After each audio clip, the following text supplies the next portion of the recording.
Gold has always carried a certain mystique. For centuries, it's been the ultimate symbol of wealth, power, and permanence. But in 2025, something unusual is happening. Millionaires around the world are quietly moving their money into gold. Not stocks, not real estate, not crypto, just the same ancient metal that kings once hoarded. The question is, why now? What do they know that the average person doesn't? Stay with me, because by the end of this video, you'll see that gold isn't just a precious metal anymore. It's a warning signal. Before we dive in, take a second to tell me where you're watching from, your country, and what time of day it is. You'll see why this matters in a moment, because gold's story changes depending on where you live. For Americans, it's a hedge against inflation. For Europeans, it's protection against a fragile banking system. And for millions in Asia or Africa, it's survival, a way to store value outside collapsing currencies. If you're new here, hit that like button, subscribe, and let's explore why gold, an ancient form of money, is suddenly back in fashion among the rich. First, you need to understand one thing. The global financial system runs on confidence. Every dollar in your account, every bond, every share on the market, it all depends on trust. The belief that money will hold its value, that governments will repay their debts, that banks will stay solvent. But that trust is fading. Inflation is eating away purchasing power. Central banks are drowning in debt. Geopolitical tensions are reshaping global power. And when confidence begins to crack, gold starts to shine. Let's start with inflation. In recent years, governments printed trillions to keep economies afloat during crisis. But that money didn't vanish. It spread through the economy, pushing prices higher everywhere. Housing, food, energy, healthcare, everything costs more. Central banks tried to fix it by hiking interest rates, but the damage was already done. Real wages haven't caught up. The purchasing power of the dollar, euro, and yen continues to quietly erode. Millionaires see it. They aren't fooled by official inflation numbers. They know their wealth is melting in real time, so they move to something the system can't print: gold. But inflation isn't the only reason. The deeper issue is fragility. After decades of artificially low interest rates, the global economy is addicted to cheap money. Governments, corporations, even households, everyone is buried in debt. When interest rates rise, that mountain of debt becomes poison. We've already seen it: major bank failures, liquidity crunches, sovereign debt scares. And when the system starts to shake, millionaires know there's only one place left to hide. Gold doesn't depend on banks. It doesn't need an internet connection. It doesn't rely on promises. It's value you can hold in your hand. But there's also something psychological at play. Wealthy investors aren't buying gold expecting fast profits. They're buying it because they expect instability. Historically, demand for gold spikes before major financial shifts, before wars, currency crises, or resets in global trade systems. History repeats itself. Before World War I, gold reserves surged. Before the collapse of the Bretton Woods system in the 1970s, demand spiked again. And today, that same pattern is unfolding right in front of us. The data proves it. Central banks, especially in China, Russia, and India, are buying gold at record levels. They're cutting exposure to the US dollar, quietly diversifying their reserves. That's a massive signal, because when governments start hoarding gold, it means they don't fully trust paper money either. Millionaires are just following the lead. Let's break down who's buying. The first group is the defensive millionaires, those protecting their wealth from inflation and currency devaluation. They're not speculating, they're preserving. The second group is the strategic investors, people who view gold as a geopolitical hedge. They see that global trade, once dominated by the US dollar, is fragmenting. The rise of BRICS nations and talk of new reserve currencies suggest a shift away from American dominance.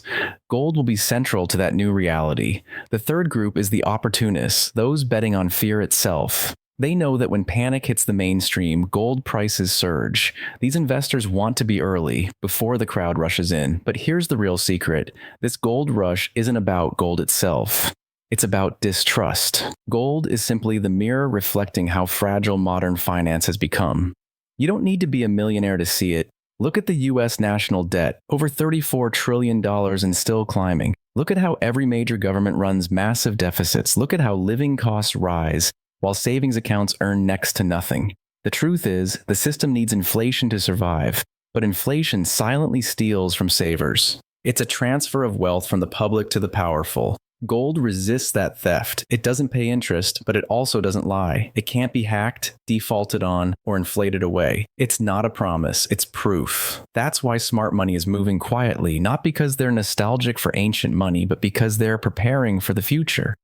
The next time someone says gold is outdated, remember this. Every major empire in history, Rome, Britain, the United States, eventually debased its currency to extend its lifespan, and every time, gold protected those who saw it coming. The modern economy may look advanced, digital, and complex, but the rules haven't changed. When the system becomes unsustainable, capital flees to what's real. Millionaires aren't buying gold for glamour, they're buying it for survival. Let's go a layer deeper. Because the real reason the wealthy are turning to gold isn't just fear or inflation, it's positioning. The global financial system is entering a new phase, one that could redefine money itself. To understand what's coming, we need to go back to the foundation of our monetary order, the US dollar's global dominance.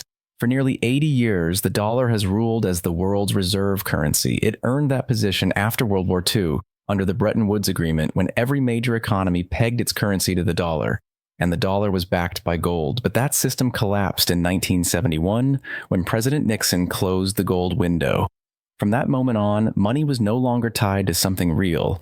It became a promise that governments could print endlessly. Since then, global debt has exploded, now surpassing $300 trillion. That's a number no one can truly repay. Central banks tried to control the chaos by slashing interest rates and printing even more currency. But here's the problem. You can't fix debt with more debt. You can't create growth by printing illusions. At some point, confidence breaks. And when it does, the system must reset. That's where gold comes in. Because throughout history, every time paper money has failed, gold has returned as the foundation, the anchor that restores trust when everything else collapses. And once again, the world is inching toward that moment. The wealthy understand this pattern. They know the dollar's dominance isn't eternal, and they're preparing for what comes next, a multi-currency world where gold quietly reclaims its role as the foundation of value. Now let's talk about something most people outside financial circles barely know exists, the de-dollarization movement. Across the world, nations are slowly reducing their dependence on the US dollar for trade and reserves. Russia and China now trade energy in yuan. India is experimenting with rupee settlements. And BRICS nations are openly discussing a new common currency, potentially backed by commodities or even gold. Every one of these moves chips away at the dollar's global supremacy. For the United States, this shift is dangerous. The dollar's dominance allows America to borrow cheaply, run massive deficits, and enforce its will globally through sanctions and control over the financial system. But if that privilege weakens, the US economy could face real pain, rising inflation, higher interest rates, and a sharp loss of global confidence. And for investors, that means one thing: volatility, uncertainty, risk. That's why gold has become the ultimate insurance policy against this shift. Gold doesn't care who runs the global system. It doesn't rely on faith in Washington, Beijing, or Brussels. It's neutral, borderless, and universally trusted. That's what makes it the asset of choice for those who understand geopolitics. But there's another layer here, one that most people completely overlook. Central bank digital currencies, or CBDCs, governments around the world are racing to launch their own versions of digital money, controlled directly by central banks. On the surface, it sounds futuristic. Instant transactions, no cash, perfect records. But for the wealthy, this represents the ultimate risk, a future where every transaction can be tracked, taxed, or even blocked with a click. When money becomes programmable, freedom disappears. Imagine a world where your spending is tied to your carbon footprint, your political opinions, or your social score. This isn't science fiction. It's already being tested in pilot programs across Europe, China, and parts of Africa. The wealthy see this coming, and they don't like it. Gold, by contrast, exists outside the digital system. It's private, untraceable, and immune to algorithmic control. That's why demand for it isn't just financial. It's philosophical. Let's look at what's actually happening. In 2024, global gold demand hit record highs. Central banks collectively purchased over 1,000 tons, the largest annual amount in modern history. China alone added hundreds of tons to its reserves. But here's what most people miss. It's not just governments. Private gold buying among high net worth individuals has also exploded. In places like Singapore, Dubai, and Switzerland, private vaults are filling up fast. Some of the world's richest families are quietly transferring wealth into physical gold. Not ETFs, not paper contracts, but real bars of metal. Why? Because when crisis strikes, paper promises vanish. Only what you can physically hold matters. You see, gold's true value isn't in its price, it's in its independence. When everything else becomes someone else's liability, your stocks depend on CEOs, your bonds depend on governments, your cash depends on banks. Gold stands alone. It's the only asset that isn't anyone's promise to pay. Now, let's address what skeptics always say. Gold doesn't produce income. That's true. It doesn't pay interest or dividends. It doesn't compound, but that's not the point. Gold isn't meant to grow your wealth. It's meant to protect it. It's not the engine. It's the fireproof vault. When times are good, you might not need it.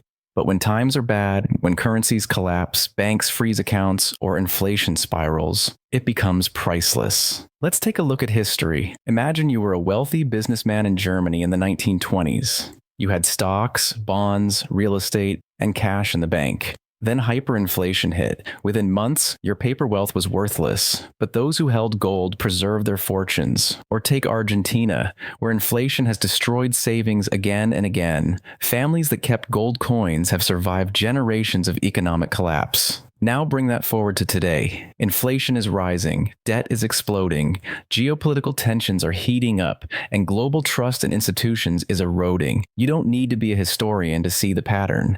The world is heading toward another reset, and the wealthy are already positioning themselves ahead of it.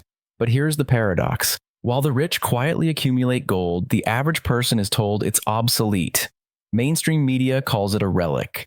Financial advisors say, just buy the S&P 500. Yet, behind closed doors, many of those same advisors have gold exposure in their private portfolios. It's the oldest trick in the book. Tell the public to hold paper while the powerful accumulate the real thing. And here's something else to watch. Gold isn't moving alone.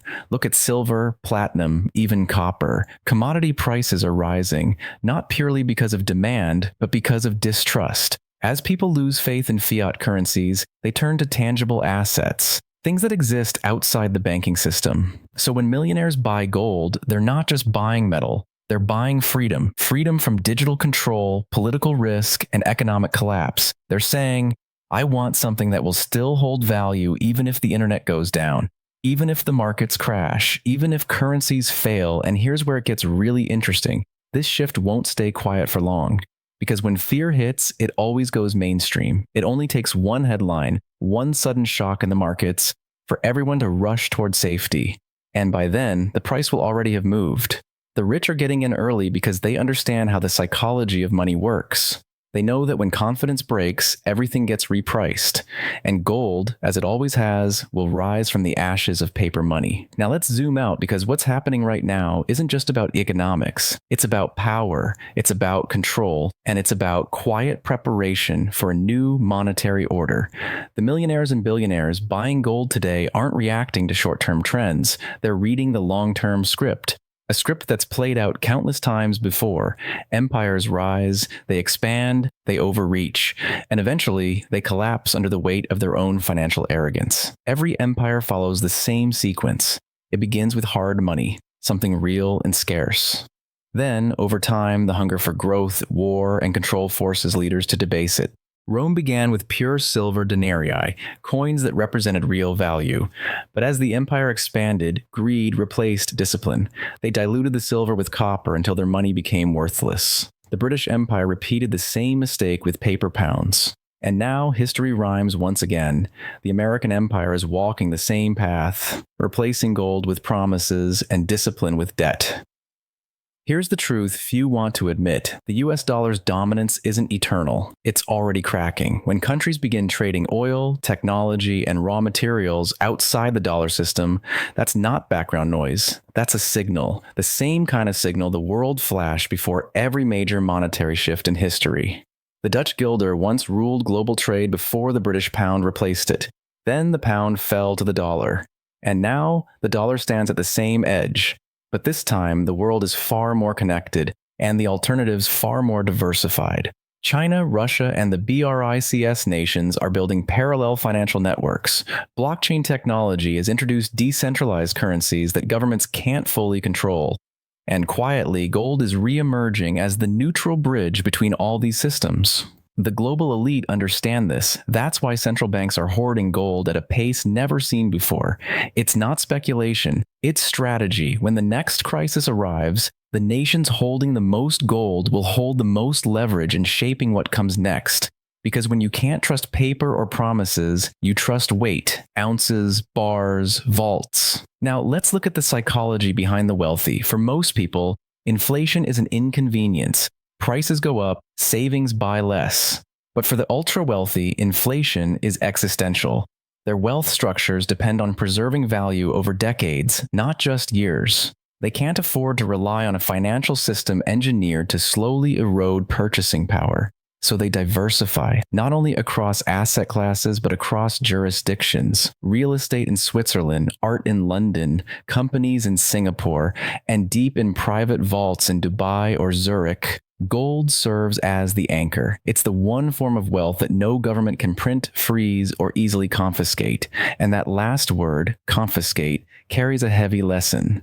Because history shows that when financial systems break, governments often turn to their citizens' gold. Think back to 1933, when President Franklin D. Roosevelt signed Executive Order 6102, making it illegal for Americans to own most forms of gold. Citizens were forced to surrender their coins and bars in exchange for paper dollars. Shortly after, the government revalued gold, instantly devaluing the dollar and transferring wealth from the people to the state.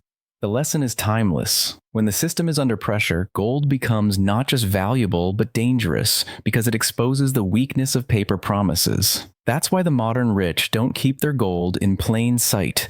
They store it overseas in private vaults, outside the traditional banking system. Not because they're paranoid, but below sweet army or